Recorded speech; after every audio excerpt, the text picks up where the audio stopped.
اللہ اللہ اللہ اللہ یا ربی یا اللہ اللہ یا ربی یا اللہ لا الہ الا اللہ لا الہ الا اللہ لا الہ الا اللہ محمد رسول اللہ محمد رسول اللہ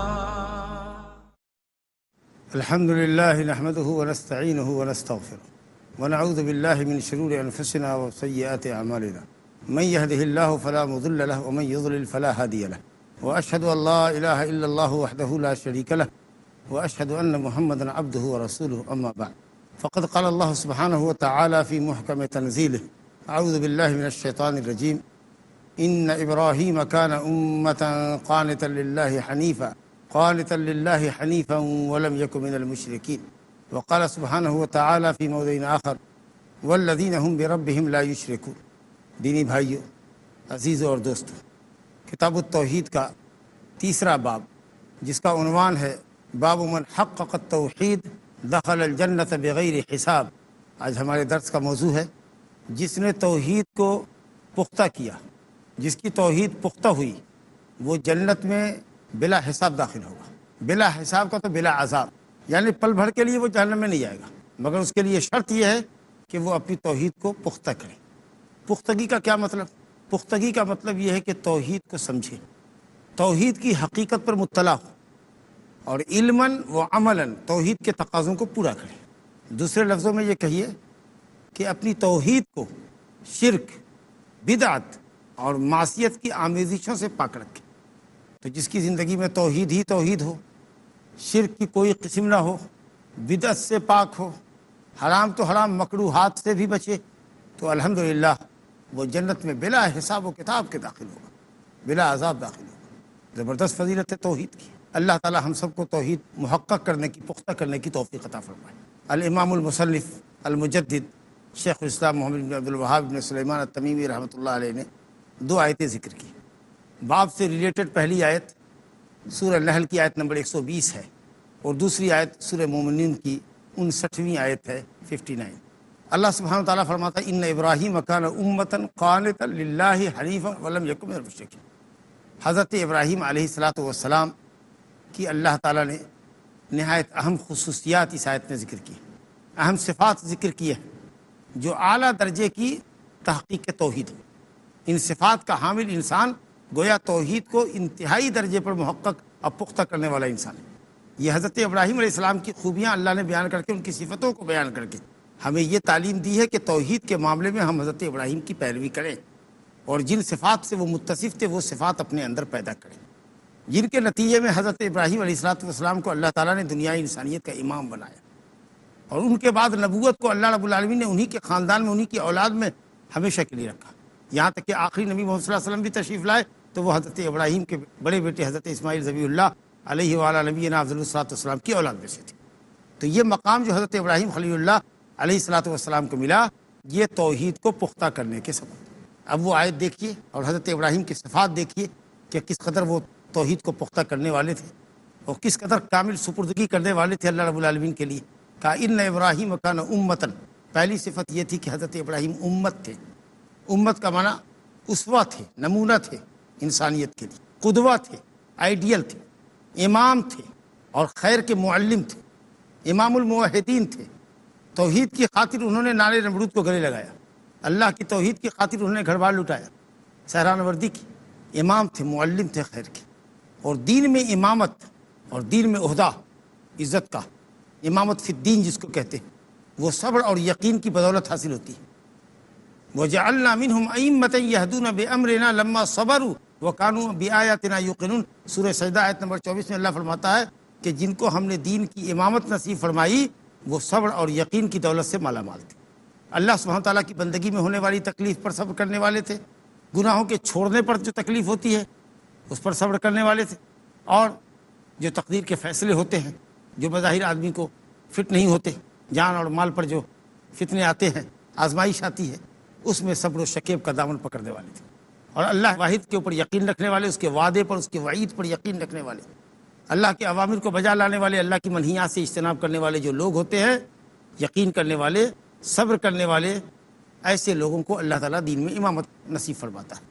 تو حضرت ابراہیم خلیل اللہ علیہ الصلوۃ والسلام امت تھے، نمونہ تھے، اسوہ حسنہ تھے، اور معلم للخیر تھے، امام فی الدین تھے، اور یہ مقام صبر اور یقین کی بدولت اللہ نے ان کو عطا فرمایا تھا۔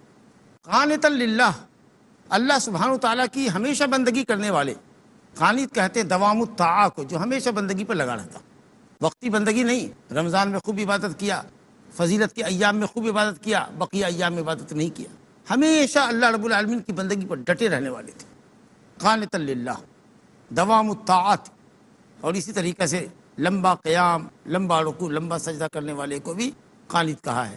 اللہ رب العالمین فرماتا ہے قرآن مجید میں، امن هو قانت آناء اللیل ساجدا وقائما یحذر الآخرۃ ویرجو رحمت ربہ، رات کے حصے میں تہجد کے لیے جو لوگ جگتے ہیں، لمبا قیام، لمبا رکوع، لمبا سجدہ کرتے ہیں، اللہ نے ان کو بھی قانت کہا۔ تو اللہ سبحانہ تعالیٰ کی بندگی کرنے والے تھے، ہمیشہ اطاعت اور بندگی میں لگے رہتے تھے۔ تیسری صفت بتائی حنیفاً، حنیف کہتے ہیں مائل ہونے والے کو، جس کا پاؤں ٹیڑھا ہوتا ہے، دایاں پاؤں بائیں طرف جھکا ہوتا ہے، بایاں پاؤں دائیں طرف جھکا ہوتا ہے، اس کو احنف کہتے ہیں۔ احنف، پاؤں جھکا ہوا ہے، مائل ہے، سیدھا نہیں۔ بندہ حنیف اس کو کہتے ہیں جو شرک سے اور معبودان باطلہ سے پیٹ پھیرنے والا ہو، اور توحید کی طرف، اللہ سبحانہ تعالیٰ کی خالص بندگی کی طرف رخ کرنے والا، جو اللہ کی توحید کی خاطر شرک سے اور شرک کرنے والوں سے بیزار ہو، عداوت اور بغض رکھنے والا ہو، جیسا کہ حضرت ابراہیم نے اپنی قوم سے عداوت بول لی، بغض رکھا، اور کھلم کھلا بتا دیا کہ ہمارے اور تمہارے درمیان بغض عداوت ہے، اور تب تک رہے گی جب تک کہ تم ایک اللہ واحد پر ایمان نہ لاؤ۔ بندہ حنیف تھے۔ اور چوتھی صفت بتائی گئی، ولم یکن من المشرکین، اور مشرکوں میں سے نہ تھے، ان کی زندگی میں شرک نام کے واسطے بھی نہیں تھا، شرک ان کو چھو کر بھی نہیں گزرا تھا، شرک کی جملہ قسموں سے ان کا دامن پاک تھا اور صاف تھا۔ ظاہر بات ہے کہ ان چار صفتوں سے متصف انسان اللہ رب العالمین کی توحید کو انتہائی درجہ پختہ کرنے والا ہی ہو سکتا ہے۔ صاحب کتاب رحمۃ اللہ علیہ نے بہت زبردست استنباط کیا ہے کہ حضرت ابراہیم خلیل اللہ علیہ الصلوۃ والسلام امت تھے، اکیلی ذات کو اللہ نے امت کہا ہے۔ آدمی اگر حق پر ہو اور تنہا ہو تو اس کو وحشت زدہ نہیں ہونا چاہیے، بددلی کا شکار نہیں ہونا چاہیے۔ حق پر رہنے والے ہمیشہ تھوڑے ہوا کیے۔ امام الموحدین کو اللہ رب العالمین تنے تنہا انسان کو کہہ رہا ہے کہ امت ایک اکیلی جماعت تھی، امت پر جماعت بھی آتا ہے۔ تو اگر آپ حق پر ہیں، کتاب و سنت کی راہ پہ لگے ہوئے ہیں، بالکل آپ وحشت زدہ نہ ہوں۔ آپ حق پر ہیں تو آپ جماعت سے بڑھ کے، کہا گیا قانتا للہ، اللہ کی عبادت گزار تھے، کسی بادشاہ کے تابع دار نہیں، کسی دنیا دار تاجر کے پیچھے بھاگنے دوڑنے والے نہیں، حنیفاً اللہ کی طرف مائل ہونے والے تھے۔ فتنے میں پڑے ہوئے علماء جو دائیں بائیں مائل ہوتے ہیں، دنیاوی لذات اور پیسوں کے پیچھے بھاگنے دوڑنے والے ہوتے ہیں، فتاوے پیسے لے کر دیتے، غلط سلط فتوے دیتے۔ فتنوں میں پڑے ہوئے علماء جو دائیں بائیں جھانکتے ہیں، اس طرح کے نہیں تھے، اللہ کی طرف یکسو تھے۔ ولم یکن من المشرکین، اور مشرکوں میں سے نہ تھے۔ یہ مشرکین مکہ کو کہا جا رہا ہے کہ تم اپنی نسبت حضرت ابراہیم سے کرتے ہو، کہتے ہو ہم ابراہیم کی اولاد ہیں، ابراہیم کے دین پر ہیں، تم شرک کرتے ہو، لا تعداد معبودوں کی پرستش کرتے ہو، تم بت گر ہو، بت پرست ہو۔ وہ تو بت شکن تھے، بت توڑنے والے تھے، تمہاری نسبت کیسے ہو سکتی ہے ابراہیم خلیل اللہ علیہ السلام کے ساتھ؟ وہ تو مشرک نہیں تھے، تم تو مشرک ہو۔ انتہائی درجے کی تحقیق ہے توحید کی پختگی۔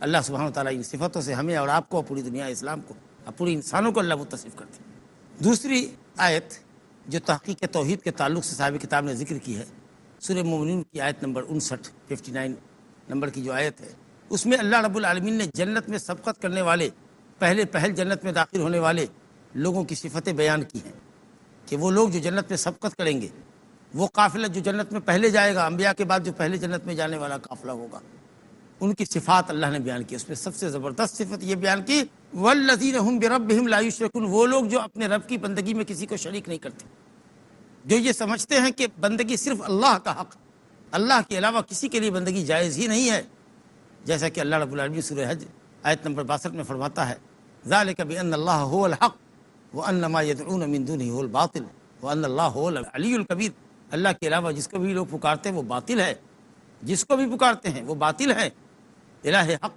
معبود برحق صرف اللہ ہے۔ ذالک بأن اللہ هو الحق، اللہ ہی حق ہے، وأن ما يدعون من دونہ هو الباطل وأن اللہ هو العلی الکبیر۔ تو جو زندگی میں کسی کو شریک نہیں کرتے اللہ کی بندگی میں، نیٹ کلین جن کے پاس توحید ہوتی ہے، وہ لوگ جنت میں سبقت کرنے والے ہیں۔ اللہ سبحانہ وتعالی ہمیں اور آپ کو سباقین میں بنائے، جنت کی طرف سبقت کرنے والا بنائے، جو توحید کو پختہ کیے بغیر حاصل نہیں ہو سکتا۔ اس اہم باب کے اندر صاحب کتاب نے قدر طویل حدیث ایک ذکر کی ہے۔ وہ حدیث صحیحین کی روایت ہے، حدیث لمبی ہے، انشاءاللہ تعالی ہم اس کا درس لیں گے۔ تفسیر اس حدیث کی اس طریقے سے ہے کہ حسین بن عبد الرحمن، حسین صاد سے، سین سے نہیں، ایک حسین ہوتا ہے حسن حسین رضی اللہ عنہ جو نبی وسلم کے نواسے ہیں، یہ سین سے ہے، اور یہ صاد سے، حسین بن عبد الرحمن کہتے ہیں کہ میں سعید بن جبیر تابعی کے پاس تھا۔ سعید بن جبیر بڑے بزرگ تابعی ہیں اور حضرت عبداللہ بن عباس کے اجلہ شاگردوں میں سے، بزرگ شاگردوں میں سے۔ کہتے ہیں کہ میں سعید بن جبیر کے پاس تھا، تو انہوں نے پوچھا کہ ایکم رأى الکوکب الذی انقض البارحہ، تم میں سے کس شخص نے ستارے کو ٹوٹ کر گرتے ہوئے دیکھا گزشتہ رات؟ گزشتہ رات کوئی ستارہ ٹوٹ کر گرا، تو اس کا سوال کیا کہ کس نے دیکھا۔ انشاءاللہ گفتگو کا سلسلہ جاری ہے، بریک کے بعد آپ سے پھر ملتے ہیں۔ لا إله إلا الله۔ مختصر وقفے کے بعد گفتگو کا سلسلہ جاری رکھتے ہوئے کہ دو مقام سے دو آیتیں آپ کے سامنے پڑھی گئی، سورہ نحل کی آیت نمبر 120 اور سورہ مومنون کی آیت نمبر 59، جس میں اللہ رب العالمین نے اپنے نبی و خلیل برگزیدہ پیغمبر حضرت ابراہیم خلیل اللہ علیہ السلام کی صفات بیان کی ہیں، اور پھر دوسری آیت جو سورہ مومنون کی ہے، مومنون کی آیت میں اللہ رب العالمین نے ان مومنین کی صفات بیان کی ہے جو جنت میں سبقت کرنے والے ہوں گے۔ اس میں سب سے بڑی اہم صفت یہ ہے کہ وہ اپنے رب کے ساتھ، اپنے رب تعالیٰ کی بندگی کے ساتھ کسی کو بھی شریک کرنے والے نہیں تھے۔ انہوں نے ہمیشہ توحید کی حفاظت کی اور شرک اکبر، شرک اصغر، شرک جلی اور شرک خفی سے ہمیشہ اپنے آپ کو بچا کر رکھا۔ تو ایسے لوگ اور ان کے علاوہ پھر نمازوں کی پابندی کرنے والے، عبادت کو انجام دینے والے اور سچ و صداقت کا ساتھ دینے والے اور تمام خوبیوں کے بیان کرنے کے بعد اور پھر نیکیوں پر اترانے والے نہیں۔ والذین یؤتون ما آتوا وقلوبهم وجلۃ انہم الی ربہم راجعون، نیکیاں کرتے ہیں، نماز روزے حج زکوٰۃ کرتے ہیں، پھر بھی دل ڈرا رہتا ہے کہ معلوم نہیں ہماری نیکی اللہ کے پاس قبول ہوئی کہ نہیں ہوئی، نیکیوں پر اتراتے نہیں۔ یہ تمام خوبیاں ہیں ان کے اندر، لیکن سب سے بڑی اور اہم خوبی یہ ہے کہ انہوں نے زندگی میں اللہ کے ساتھ کسی کو شریک نہیں ٹھہرایا، ہمیشہ بندگی کا مستحق، چھوٹی بندگی، بڑی بندگی، قولی بندگی، فعلی بندگی، بدنی عبادت، مالی عبادت، ظاہری عبادت، باطنی عبادت، لسانی عبادت، تمام طرح کی عبادتوں کا اکیلا مستحق جنہوں نے اللہ کو سمجھا، یقیناً وہی لوگ سباقین الی الجنہ ہوں گے، جنت کی طرف سبقت کرنے والے ہوں گے۔ اللہ سبحانہ تعالی ہمیں اور آپ کو سباقین میں بنائے، جنت کی طرف سبقت کرنے والا بنائے، جو توحید کو پختہ کیے بغیر حاصل نہیں ہو سکتا۔ اس اہم باب کے اندر صاحب کتاب نے قدر طویل حدیث ایک ذکر کی ہے۔ وہ حدیث صحیحین کی روایت ہے، انشاءاللہ تعالی ہم اس کا درس لیں گے۔ وہ تفسیر اس حدیث کی اس طریقے سے ہے کہ حسین بن عبد الرحمن، حسین صاد سے، سین سے نہیں، ایک حسین ہوتا ہے حسن حسین رضی اللہ عنہ جو نبی وسلم کے نواسے ہیں، یہ سین سے ہے، اور یہ صاد سے، حسین بن عبد الرحمن کہتے ہیں کہ میں سعید بن جبیر تابعی کے پاس تھا۔ سعید بن جبیر بڑے بزرگ تابعی ہیں اور حضرت عبداللہ بن عباس کے اجلہ شاگردوں میں سے، بزرگ شاگردوں میں سے۔ کہتے ہیں کہ میں سعید بن جبیر کے پاس تھا، تو انہوں نے پوچھا کہ ایکم رأى الکوکب الذی انقض البارحہ، تم میں سے کس شخص نے ستارے کو ٹوٹ کر گرتے ہوئے دیکھا گزشتہ رات؟ گزشتہ رات کوئی ستارہ ٹوٹ کر گرا، تو اس کا سوال کیا کہ کس نے دیکھا۔ لفظ بارحہ استعمال کیا گیا ہے زوال سے پہلے۔ زوال سے پہلے مثال کے طور پر اگر 12 بجے زوال ہوتا ہے دن میں، تو زوال سے پہلے جو لاسٹ نائٹ گزری ہے ہماری، اس کو لیلہ کہتے ہیں عربی میں، اور زوال کے بعد اگر بولے تو جو ابھی رات گزری ہے اس کو بارحہ کہتے ہیں۔ عربی زبان کی جامعیت دیکھیے کہ ایک ہی رات ہے جو ابھی رات گزری ہے، اگر زوال سے پہلے بولے تو لیلہ کا لفظ بولتے ہیں، رأیت اللیلہ، میں نے رات دیکھا، لیکن ابھی جو رات گزری ہے فوراً اگر زوال کے بعد بولے تو بارحہ بولتے ہیں۔ اس کا مطلب ہے کہ یہ گفتگو زوال کے بعد ہو رہی تھی، ہو سکتا ہے کہ ظہر کی نماز کے بعد مجلس لگی ہو اور اس میں یہ گفتگو چلی ہو۔ تو کہا کہ تم میں کس نے دیکھا ستارے کو ٹوٹ کر دیکھتے ہوئے؟ تو حسین بن عبد الرحمن نے کہا کہ میں نے، اور ساتھ ساتھ یہ بھی کہا اما انی لم اکن فی صلاۃ، آگاہ رہیے میں نماز میں نہیں تھا۔ لگتا ہے کہ وہ ستارہ ٹوٹ کر گرا تھا نماز کے وقت میں، مثال کے طور پر عشاء کے وقت میں، تو یہ سوال پیدا ہوتا ہے کہ اس بندے نے کیسے دیکھا، یہ تو نماز میں تھا۔ تو اگر کسی کے ذہن میں یہ بات آئے کہ انہوں نے ستارہ ٹوٹ کر گرتے ہوئے نہیں دیکھا کیونکہ یہ نماز میں تھے، تو انہوں نے یہ اس کنفیوژن کو دور کیا، کہا آپ وہم میں نہ پڑے، میں نماز میں نہیں تھا۔ سلف صالحین کتنے مخلص ہوتے تھے، ریا نام اور نمود سے کتنے دور ہوتے تھے، آپ اس کا اندازہ کیجیے۔ بہت سارے لوگ آپ کو مل جائیں گے کرتے کچھ نہیں، لیکن میں نے یہ کیا، میں نے یہ کیا، میں نے یہ کیا، جاہل کو دھوکہ دینے کے لیے بہت بڑی بڑی تسبیح کے دانے گردن میں لٹکائے ہوئے ہیں، ہاتھ میں لٹکائے ہوئے ہیں، 1 گز کا 2 گز کا تسبیح لٹکائے ہوئے ہیں، عوام کو یہ باور کر رہے ہیں کہ وہ اللہ کے ولی ہیں۔ ہر وقت ان خریزات پر، ان موتیوں پر، ان پتھروں پر ان کے ہاتھ چلتے رہتے، ان کی زبان چلتی رہتی ہے، دھوکہ فریب کرتے، ریاکاری کرتے والے۔ ریاکاری سے کتنے دور تھے، کہا اما نہیں لم اکن، میں نماز میں نہیں تھا، تاکہ کوئی یہ نہ سمجھے کہ نماز میں تھا تو دیکھا کیسے۔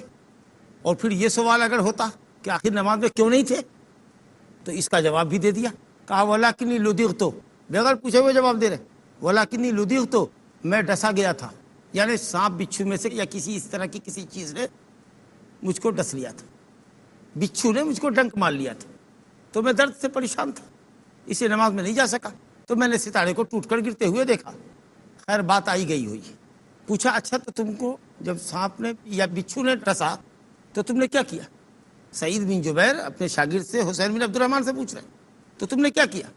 تو قل، تو میں نے کہا ارتقیت، مسلم میں روایت ہے استرقیت، یعنی میں نے جھاڑنے والے کو، دم کرنے والے کو تلاشا کہ کوئی ہے جو زہریلے جانور کے ڈنک کے اثر کو ختم کرے، اتار سکے، کسی کے پاس کوئی جھاڑ ہے، کوئی دم ہے، کوئی وظیفہ ہے ایسا جس کو پڑھ کے دم کرے، لعاب لگا دے تو زہریلے جانور کا، سانپ بچھو کا اتر جائے۔ میں نے تلاشا، کہ اچھا جھروایا آپ نے، لیکن ما حملک علی ذالک، کس چیز نے ایسا کرنے پر ابھارا آپ کو، کس دلیل کی روشنی میں آپ نے جھاڑنے والے کو بلایا، طلب کیا؟ معلوم ہوا کہ بغیر دلیل کے کوئی عمل نہیں کرنا چاہیے، بغیر معلومات کے۔ اللہ یہاں جمع غائب ہے، کتنے لوگ عمل کرتے ہیں، پوچھو دلیل کیا، کہ دلیل نہیں ہے، تقلیدی طور پر کر رہے ہیں، دیکھا دیکھی کر رہے ہیں۔ انہوں نے کہا کہ ایک حدیث ہے ہمارے پاس جو شعبی نے ہم سے ذکر کی ہے، علامہ شعبی بزرگ تابعی ہے، ثقہ تابعی ہے، عامر بن شراحیل، غالباً 103 میں ان کا انتقال ہوا ہے، کہ عامر بن شراحیل سے روایت ہے، انہوں نے بریدہ ابن الحصیب سے روایت کی ہے، صحابی جلیل، ان سے روایت کی ہے۔ اللہ نبی صلی اللہ علیہ وسلم نے فرمایا لا رقیۃ الا من عین او ہمۃ، رقیہ نہیں ہے مگر نظر بد سے اور زہریلے جانور کے ڈنک مارنے سے۔ کیا سر کے درد کے لیے رقیہ نہیں ہے؟ پیٹ کے درد کے لیے رقیہ نہیں ہے؟ ماشاءاللہ قرآن مجید کو اللہ تعالیٰ نے ذریعہ شفا بنا کر اتارا ہے، وَنُنَزِّلُ مِنَ الْقُرْآنِ مَا هُوَ شِفَاءٌ وَرَحْمَةٌ لِلْمُؤْمِنِينَ، مومنوں کے لیے اللہ تعالیٰ نے قرآن کو شفا اور رحمت بنا کر اتارا ہے۔ تو کہیں بھی درد ہو، پریشانی ہو جسم کے اندر، اللہ کے اذن سے آیات اور دعائے معصورہ فائدہ پہنچاتی ہے۔ تو پھر اس جملے کا کیا مطلب ہوگا؟ لا رقیۃ الا من عین اور ہمۃ، کہ نہیں ہے رقیہ مگر نظر بد سے اور مگر زہریلے جانور کے ڈنک مارنے سے۔ کیا مطلب ہوا اس حدیث کا کہنے کا؟ مفہوم یہ ہوا کہ جھاڑ الحمدللہ اللہ کی اجازت سے دیگر بیماریوں کے لیے بھی تریاق اور فائدہ مند ہوتی ہے، لیکن نظر بد کے متاثر انسان کو اور زہریلے جانور کے ڈسے ہوئے انسان کو جھاڑ زیادہ فائدہ پہنچاتی ہے، اس کی شفا کا یہ بہترین ذریعہ ہوتا ہے۔ یعنی لا رقیۃ اولا و اشفا، زیادہ مناسب اور زیادہ ذریعہ یہ شفا جھاڑ اور دم کرنا ان بیماریوں کے لیے اور بیماریوں کے مقابلے میں۔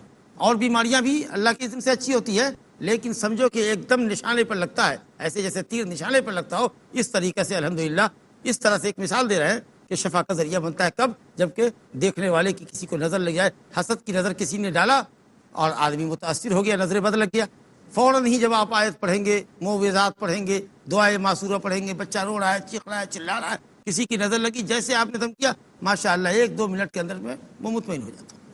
اور اسی طریقے سے سانپ بچھو کا ڈسا ہوا انسان ہو اور قرآنی آیات سے اس کو دم کیا جائے تو الحمدللہ زہر فوراً اتر جاتا ہے۔ رقیہ نظر بد سے متاثر انسان کو اور ڈسے ہوئے انسان کو زیادہ فائدہ پہنچاتی ہے، یہ مطلب ہے لا رقیۃ الا من عین و ہمۃ، ورنہ اور بھی دوسری بیماریوں میں رقیہ شرعیہ الحمدللہ فائدہ مند ہے۔ تو حضرت سعید بن جبیر نے جب یہ دلیل سنی تو انہوں نے کہا قد احسن من انتہا الی ما سمع، قد احسن من انتہا الی ما سمع، اس شخص نے اچھا کیا جس نے دلیل معلوم کر کے عمل کیا۔ ماشاء تعریف کی کہ بہت اچھی بات ہے، تمہارے پاس دلیل تھی، دلیل کے مطابق تم نے عمل کیا۔ اس کا مطلب ہے کہ بغیر دلیل عمل کرنا بالکل غلط ہے، اور دلیل معلوم ہو تو عمل کرنا چاہیے، اور پھر نہیں جس حد تک دلیل کا تقاضا ہو اسی حد تک عمل کرنا چاہیے، اس کے آگے نہیں بڑھنا چاہیے. دلیل جتنا کچھ ثابت کر رہی ہے صرف وہیں تک آ کر اسٹاپ ہو جانا چاہیے، اس کے آگے نہیں بڑھنا چاہیے. کہا قد احسن من انتہا، بہت زبردست جملہ ہے یہ. قد احسن من انتہا الی، جتنا سنا تھا وہاں آ کر اسٹاپ. تم نے سنا، دلیل کے مطابق عمل کیا، بہت اچھا کیا. ولیکن حدثنی ابن عباس، لیکن مجھ سے ابن عباس نے حدیث بیان کی. ابن عباس رضی اللہ عنہ، ولیکن یہ بتا رہا ہے کہ تم نے جو کیا وہ تو ٹھیک کیا، تمہارے پاس دلیل موجود ہے، لیکن ہم جو کہہ رہے ہیں اس کو سنو. تو کیا دونوں حدیث ٹکرا رہی ہے؟ نہیں، تم نے ایک جائز عمل کیا، لیکن ہم جو کہہ رہے ہیں یہ افضل عمل کر رہے ہیں.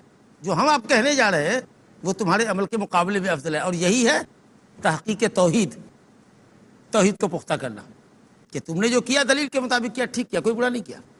لیکن ایک حدیث مجھ سے بھی سنو. ٹکراؤ نہیں ہے حدیث میں، کیونکہ اگر ٹکراؤ ہوتا تو پھر یہ کیوں کہتے اچھا کیا تم نے؟ دلیل کے مطابق عمل کرنے والا تو اچھا کرنے والا ہے، کب اس نے برا کیا کہ غلط ہوا؟ لیکن جو بات اب ہم کہنے جا رہے ہیں یہ افضل گفتگو کرنے جا رہے ہیں، تمہارے عمل کے مقابلے میں جو بات کہنے جا رہے ہیں وہ افضل ہے. تم نے جائز کیا اور اب جو کہنے جا رہے ہیں وہ افضل چیز ہے. ایک حدیث ہم سے حضرت عبداللہ بن عباس نے اسی سلسلے میں بیان کی. یہ حضرت عبداللہ بن عباس کون ہے؟ عبداللہ بن عباس بن عبد المطلب الہاشمی، نبی صلی اللہ علیہ وسلم کے سگے چچا کے لڑکے، نہایت ذہین فطین. سن 68 میں طائف میں ان کا انتقال ہوا. رسول گرامی صلی اللہ علیہ وسلم نے ان کی فقاہت کے لیے دعا فرمائی، کہا اللہم فقہہ فی الدین، اللہ دین کی سمجھ عطا فرما. صحیح بخاری میں روایت ہے اللہم علمہ الکتاب، اللہ ان کو کتاب کا علم، قرآن مجید کا علم عطا فرما. مسند احمد میں روایت ہے اللہم فقہہ فی الدین وعلمہ التأویل. اس جملے کے ساتھ مسند احمد میں روایت ہے. بہت سے لوگ کہتے ہیں صحیحین میں، نہیں، صحیحین میں اللہم علمہ الکتاب یا اللہم فقہہ فی الدین، یہ دو لفظ ہے. اللہم فقہہ فی الدین وعلمہ التأویل، تفسیر کا علم دے، اور دین کی فقہ، ان دونوں لفظوں کو ایک ساتھ مسند احمد کی روایت میں بیان کیا گیا. بڑے زبردست فقیہ تھے، اتنے زبردست فقیہ تھے کہ حضرت عمر بن خطاب جیسے علماء صحابہ میں حضرت عمر بن خطاب کا اونچا مقام ہے. انہوں نے حضرت عبداللہ بن عباس کے علم کو جوانی میں جب دیکھا تو کہا کہ اگر ابن عباس ہم لوگوں کی عمر کو پہنچ جائے تو ہم میں کا کوئی بھی آدمی اس کے علم کا 10واں حصہ بھی نہیں رکھے گا. اس کے علم کے مقابلے میں ہماری پوزیشن 10ویں حصے پر بھی نہیں ہوگی. سوچئے یہ کون کرے؟ حضرت عمر بن خطاب رضی اللہ عنہ کرے. سلسلہ کلام انشاءاللہ تعالی جاری ہے، اگلی مجلس میں ہم اس درس کو مکمل کریں گے. وصلی اللہ وسلم وبارک علی نبینا محمد وآلہ وصحبہ وسلم. اللہ اللہ یا ربی یا اللہ، اللہ یا ربی یا اللہ. لا الہ الا اللہ، لا الہ الا اللہ، لا الہ الا اللہ، محمد رسول اللہ، محمد رسول اللہ. أرجو رضاك يا الله، أنت الرحيم يا الله، هبني عطاك يا الله، أنت الكريم من